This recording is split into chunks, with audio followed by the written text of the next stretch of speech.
لا يكلف الله نفسا إلا وسعها لها ما كسبت وعليها ما اكتسبت ربنا لا تؤاخذنا إن نسينا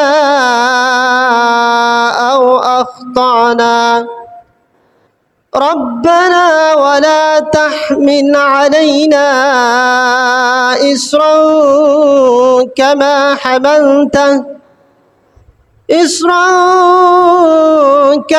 حملته على الذين من قبلنا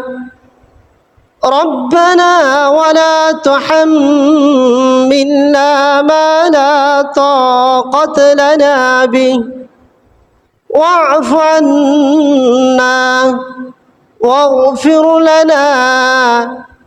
وارحمنا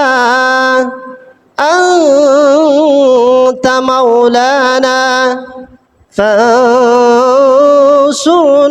على القوم الكافرين.